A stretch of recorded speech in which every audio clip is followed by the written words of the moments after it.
안녕하세요, 풍부입니다. 오늘은 9월 17일 토요일입니다. 조금 늦은 감이 있네요. 6시 42분 지나고 있고요. 아닌가요? 좀 많이 늦었나요? 와, 왜 이렇게 좀 아침 시간이 참 모자라는 생각을 좀 하게 되네요, 요즘에. 와, 날씨도 참 진짜 기온이 갑자기 좀 올라가가지고 지금 거의 이제 여름 날씨잖아요, 요즘에. 지금 현재 23도, 낮 최고 기온 31도까지 올라간다고 하네요. 늦더위가 진짜 기승을 부립니다. 미세먼지, 초미세먼지 보통 수준이고요. 공기는 그렇게 뭐 좋지는 않은 것 같습니다. 근데 아침만큼은 제가 어제 오후에 말이죠, 점심시간대에 야외에서 조금 이렇게 또 걷기를 좀 했는데요. 와, 상당히 덥더라고요. 햇빛이 되게 강렬했고, 완전 여름의 한복판에 있는 듯한 그런 날씨였어요. 그랬던 게 오늘 아침 그래도 그나마 기온이 떨어졌죠. 자칫 잘못했으면은 지금 23도입니다. 한 2도 정도 더 높았으면 거의 열대야 수준이었을 거예요. 하긴 집에서 제가 일어났을 때 약간 진짜 더워서 일어난 것 같아요. 그나마 진짜 열대야의 효과라는 게 좀 잠든 사람을, 잠들어 있는 사람을 좀 깨워주는 그런 이제 능력을 갖춘 그런 열대야거든요. 근데 문제는 뭐냐면은 시시때때로 이제 깨운다는 거죠. 딱 새벽에 제 시간에 이제 일어날, 그 본인이 일어나야 된다고 생각하는 시간에 일어나는 게 아니고 새벽 2시, 3시, 뭐 4시 일어나서 물 한잔 하고 오고 막 그렇게 되잖아요. 물론 에어컨을 이제 틀어놓고 자는 경우는 그나마 좀 낫죠. 근데 에어컨도 보통 보면은 타이머 기능이 있어가지고요. 일정 시간이 지나면 꺼지게 되잖아요. 그런 경우에 꺼진 이후에 좀 얼마 안 있다가 바로 깨게 되는 경우, 그 열대야를 저도 경험을 많이 했고 매번 잠에서 깨었습니다. 잠을 설치게 되는데요.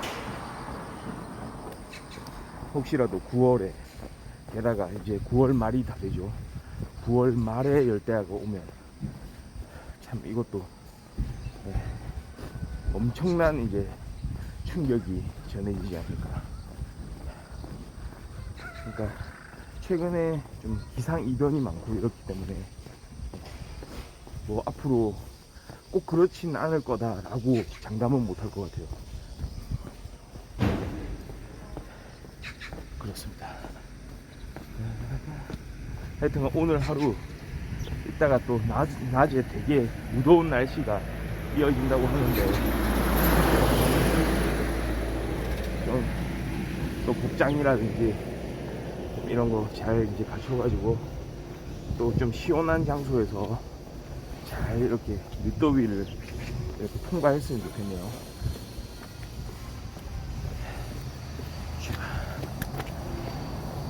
와, 요즘에 또 있어서는 안 되는 그런 사건이 좀 하나 있었죠. 서울에서 지하철역에서 일어난 사건이죠. 서울 신당역 영무원 살인 사건. 3일 전이었던 것 같습니다. 9월 14일 저녁에, 밤에 발생했던 그런 사건인데요. 이거 처음에 보도가 됐을 때 와, 이게 어떻게 또 이런 일이 일어나나 라는 생각을 함과 동시에, 그러니까 그 사건이 일어난 현장이 지하철역이면서도 여자 화장실이었죠. 화장실 안에서 일어난 거였습니다. 그러니까 여성 영무원이 어떤 남성 괴한에 의해서 그렇게 이제 습격을 당한 거거든요. 예. 그리고 화장실 안에는 비상벨은 있었던 것 같습니다. 그 비상벨을 눌러서 예. 그렇게 무슨 일이 있는지 예. 구조하러 온 사람들한테 예. 발견이 돼서 나중에 그 가해자는 이제 체포되게 됐죠. 요즘에는 워낙에 그렇지 않습니까? 묻지마 범죄 같은 것들이 많아가지고 와 이것도 그냥 그런 묻지마 범죄의 일환인가 아니면은 뭔가 사연이 있는 범죄인가 예. 뭔가 뒤에 숨은 이야기가 있을 것인가. 저는 두 번째를 예. 두 번째에 좀 방점을 찍었습니다. 아마 어떤 이 사람들의 이제 안면이 있고 뭔가 예, 계획된 그런 범죄가 아닌가. 그러니까 단순 묻지마 상이 아니고 그냥 불특정 다수를 이제 상대로 한 누구나 한번 걸려봐라 이게 아니고 뭔가 그 시간에 그 장소에서 예, 뭔가 범행을 하기 위해서 노렸던 예, 그 가해자의 그런 준비된 어떤 결과가 아닌가.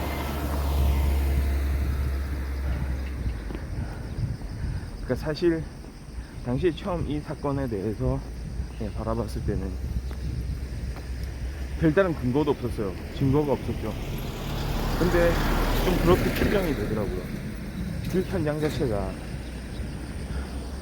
그 범행을 저지르기 위해서 필요한 조건을 마치 갖추어 놨던 것처럼 너무나도 조용하게 예,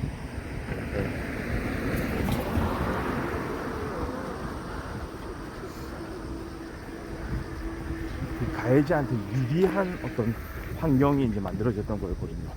만약에 그 비상벨을 누르지를 못했다면 아마도 도주에 성공하지 않았을까. 물론 주변에 있는 CCTV에는 그 가해자의 모습이 찍혔을 가능성이 높죠. 그럼에도 불구하고 뭔가 계획적으로 나름 철저하게 준비한 예, 그런 모습이 좀 보여졌거든요. 아니나 다를까 하루 이틀 지나면서 그 사건의 이제 내막이 이제 드러나는 거죠. 그렇습니다. 결국은 이제 스토킹에 의한 예,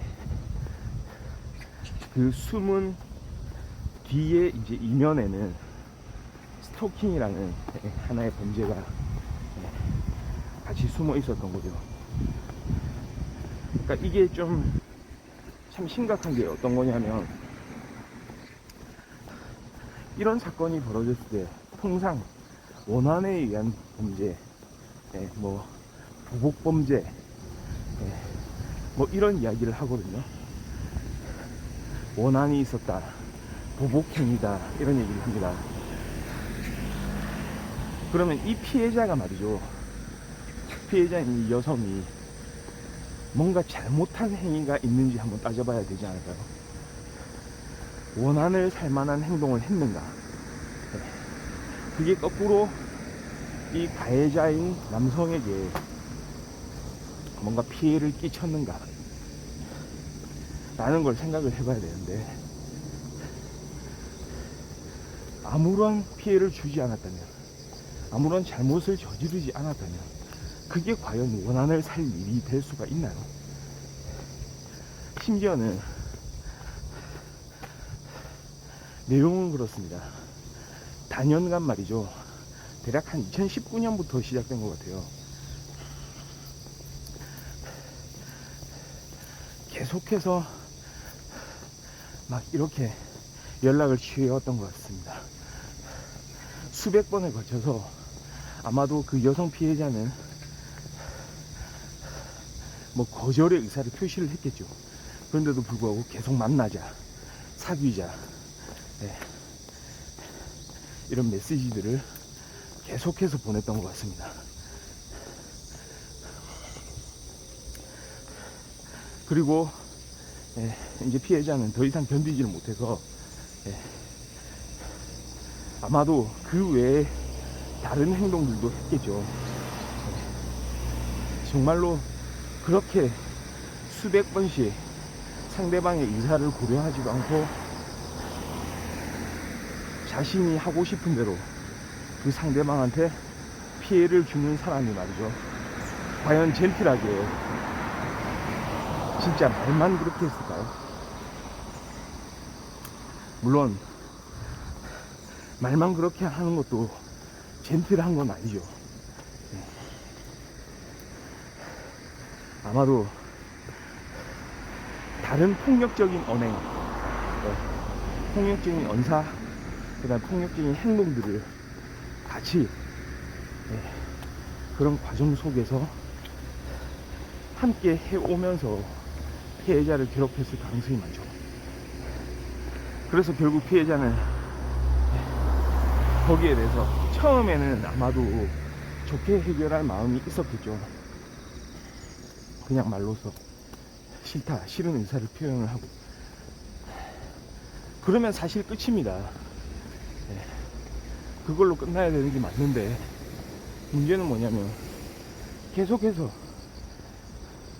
그러니까 그거는 본심이 아닐 거다 이렇게 생각을 하는지 모르겠지만, 계속해서 자신의 뜻을 관철시키기 위해서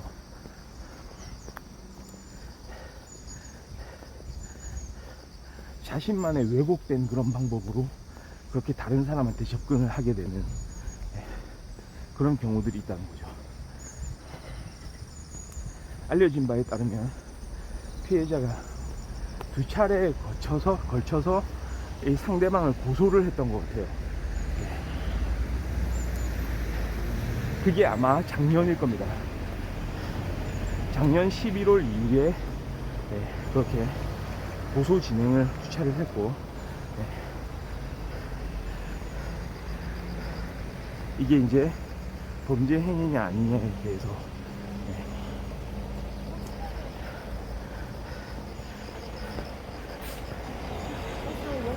그런 법원에 아마도 판결을 기다리고 있지 않았나 이렇게 보여지는데요.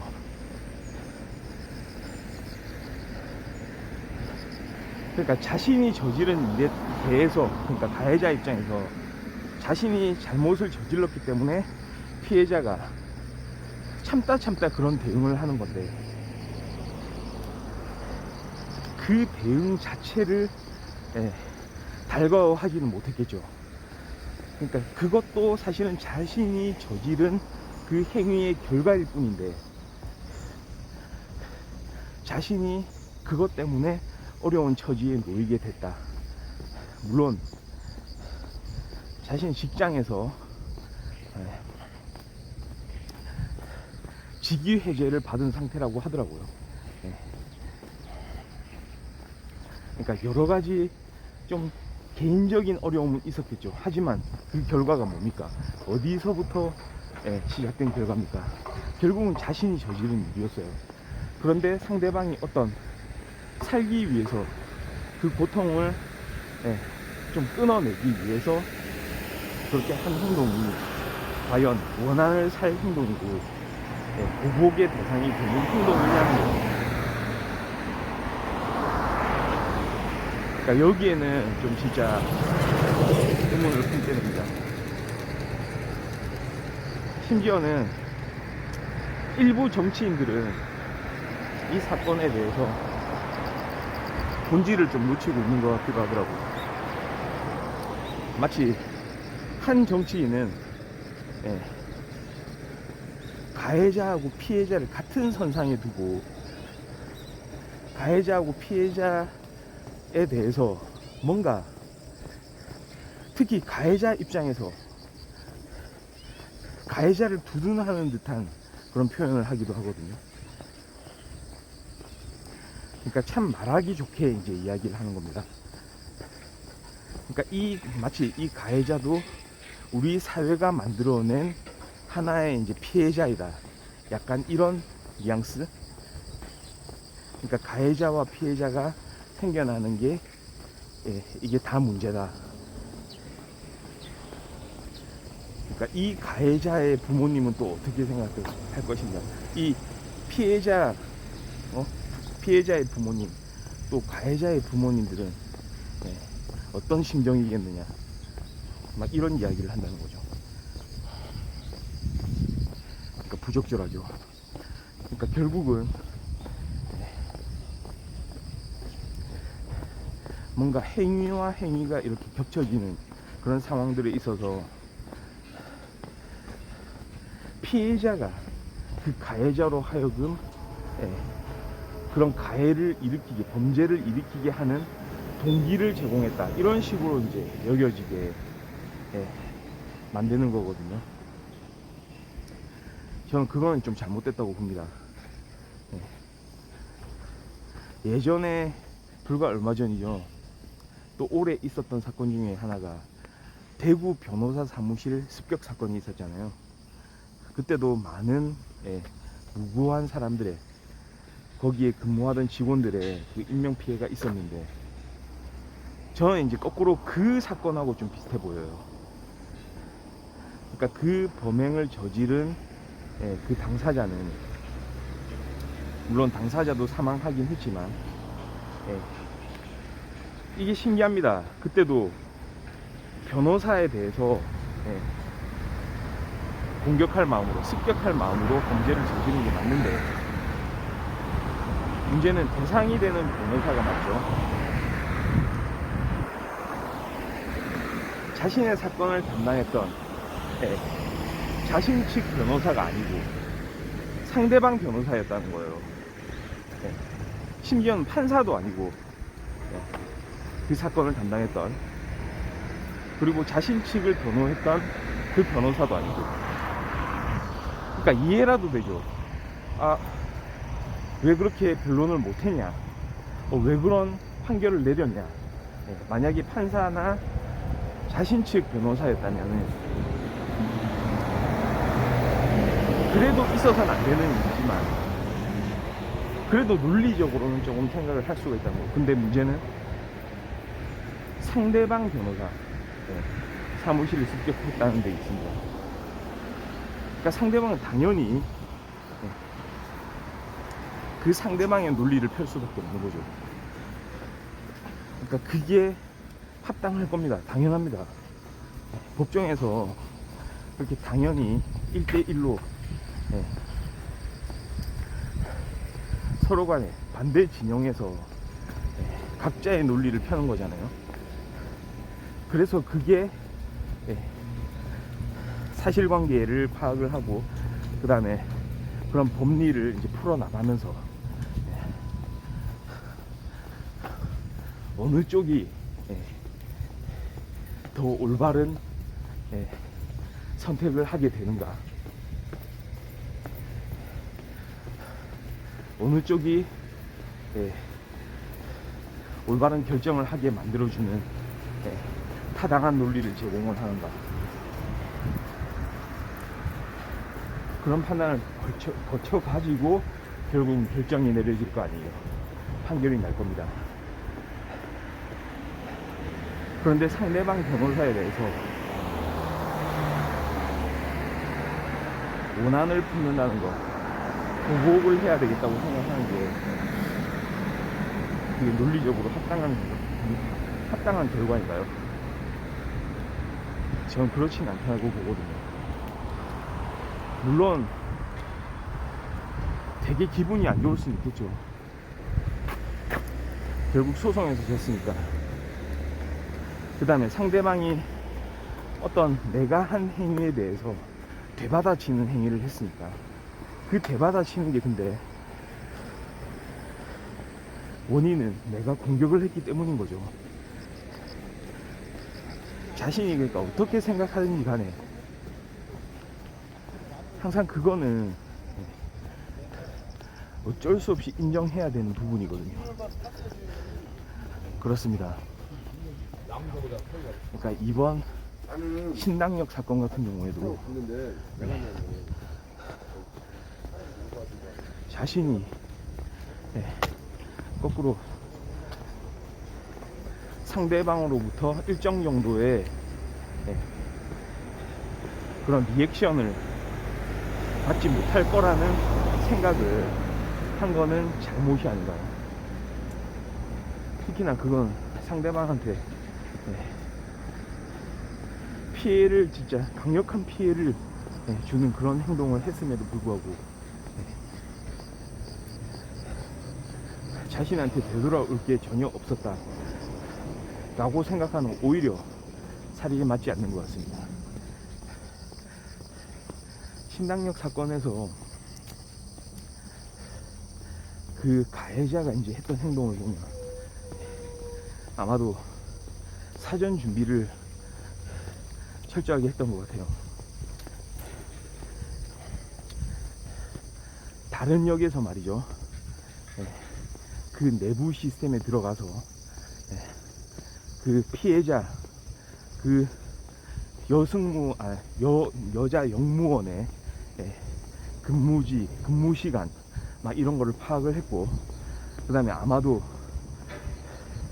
거기 시설물에 대한 어떤 증거, 범행을 이렇게 이제 저지르기 좋은 그런 때와 장소를 이렇게 미리 준비를 해뒀다가 기습을 한 것 같아요.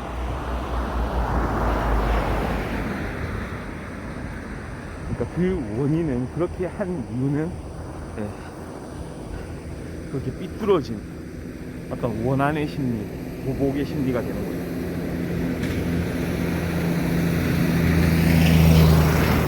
그러니까 말하자면 정당한 원한이나 정당한 보복이 아니라는 거죠. 결국 자기 스스로 만들어낸 거고. 근데 문제는 일부 우리 사회에서 이게 원한이다, 이게 보복이다, 이게 뭐 마치 우리 사회에 참 이게 아픈 부분이다, 뭐 모순이다, 뭐 이런 식으로 말하는 일부의 사람들, 그렇게 말할 수는 없는 거죠.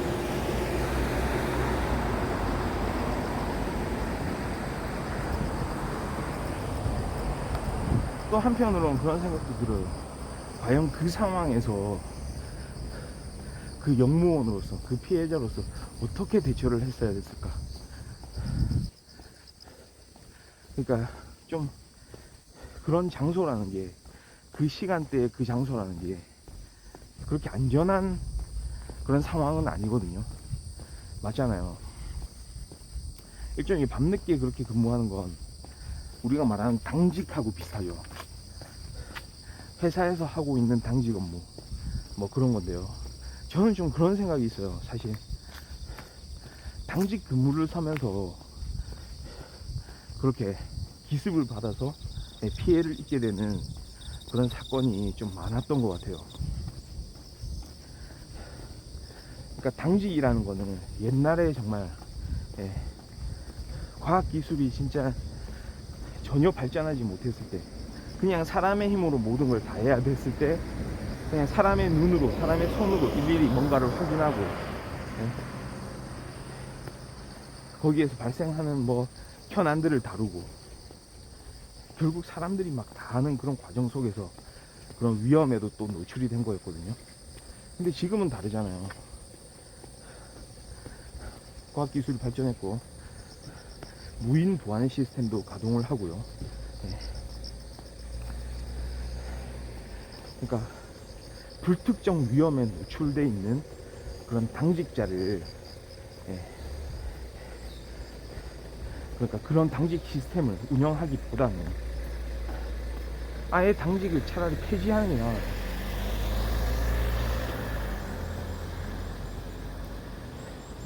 그 폐지를 하고 그 당직에 들어가는 그런 예산들을, 그러니까 그런 인건비를 말이죠, 좀 시설을 더 보완하는데 좀 활용을 한다면 오히려 사람이 그렇게 하는 것보다 더 나을걸요. 옛날에 그런 얘기 많이 했잖아요. 지하철 스크린도어 참사 뭐 이런 사건이 있었을 때 뭐 위험의 외주화 뭐 이런 이야기 많이 했는데, 이거는 조금 다른 얘기긴 하지만 사람이 해서 위험한 일은 조금은 우리 과학기술을 동원해서 다른 시스템, 다른 장치들을 좀 활용해서 최대한 할 수 있는 방향으로 그렇게 바꿔가는 게 어떨까 좀 생각이 드네요.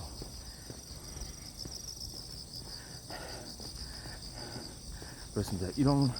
이런 일은 진짜 여러 회사나 기관 같은 데서 좀 생각을 해봐야 됩니다.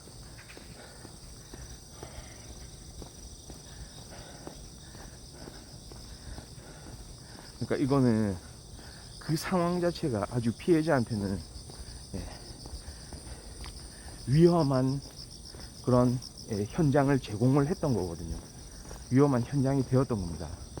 혼자서 그런 이제 좀 조용한 아무도 없는 그런 상황에서 가해자하고 맞닥뜨리게 된 그 사건 어떻게 생각하십니까? 이런 부분들이 좀 보완이 돼가지고 이런 피해가 좀 없도록 해야 하지 않을까요? 자, 오늘 건넌풍부 토요일 방송은 여기까지 하고요. 저는 또 내일 다시 건강한 모습으로 찾아오도록 하겠습니다. 감사합니다. 바이.